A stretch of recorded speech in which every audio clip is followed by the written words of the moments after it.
nos metemos de lleno en uno de los crímenes más desconcertantes y complejos de la historia reciente de España, el asesinato de Alejandro Ponsode, el alcalde de Polop, un misterio que, muchísimos años después, sigue totalmente abierto.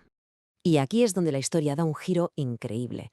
A ver, asesinan a un alcalde. Unos años más tarde detienen a quien le sustituyó en el cargo. Parecía un caso de libro, ¿verdad? Pues no. Llegó el juicio y un jurado popular los absolvió a todos. ¡A todos! Entonces, ¿qué demonios pasó aquí? Todo arranca con una tragedia que, literalmente, partió en dos a un pueblo entero. Esta imagen del funeral de Alejandro Ponsode lo dice todo.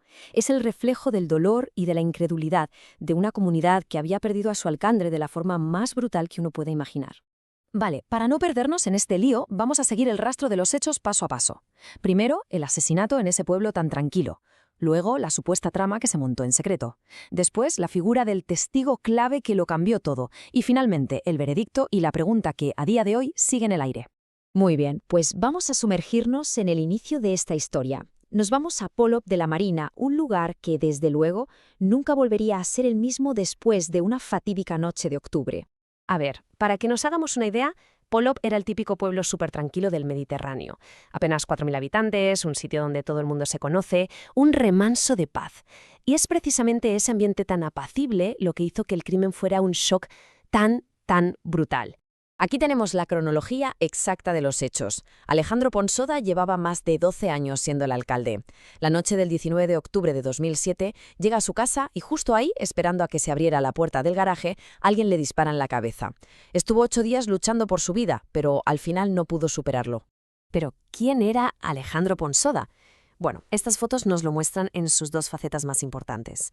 Por un lado, un hombre de familia, aquí lo vemos con sus hijas, y por otro, un servidor público rodeado de su equipo de gobierno. Era sin duda una figura central en la vida de Polop. La gente de su entorno lo definía así de claro. Esta cita de una amiga resume perfectamente el sentir general. Fue un buen hombre, buen hijo, buen padre y buen cristiano. Era una persona muy querida y respetada, lo que hizo que su asesinato fuera todavía más incomprensible para todos.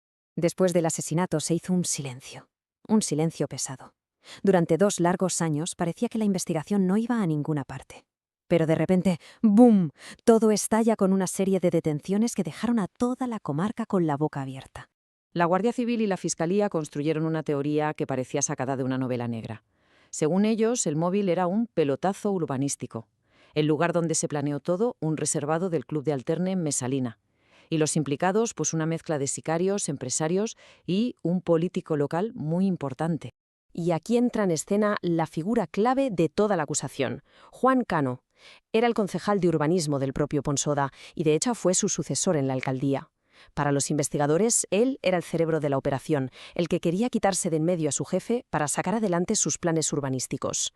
Total, que en noviembre de 2009 se lanza la operación. Detienen a 7 personas. El principal acusado, Juan Cano, que se pasó 9 meses en prisión preventiva. Para mucha gente, el caso parecía resuelto, pero no podían estar más equivocados. Y ahora vamos al punto de inflexión, el momento que lo cambia absolutamente todo.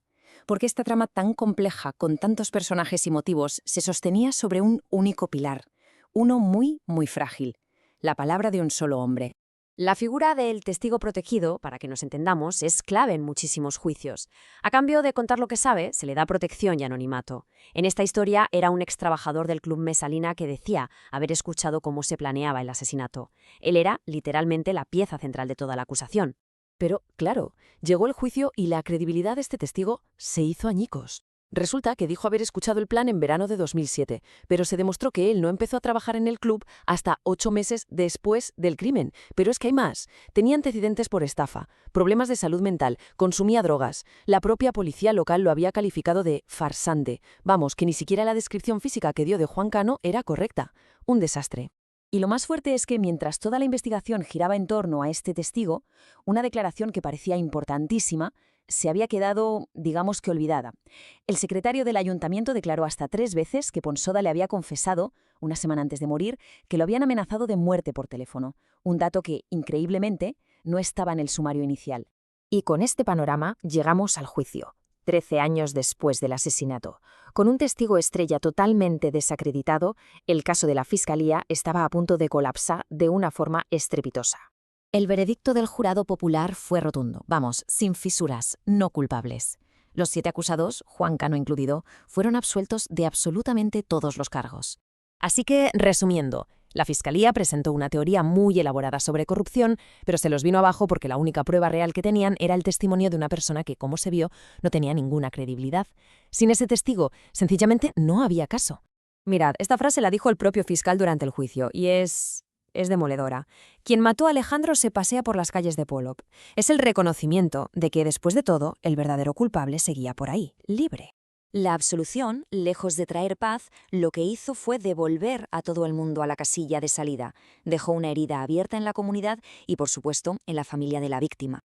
Y este es el resumen de la situación actual. El caso está oficialmente en el punto de partida. Después de más de una década, 7 detenidos, un juicio mediático, el misterio de quién mató a Alejandro Ponsode sigue sin resolverse. Al final, lo que nos queda es una doble tragedia.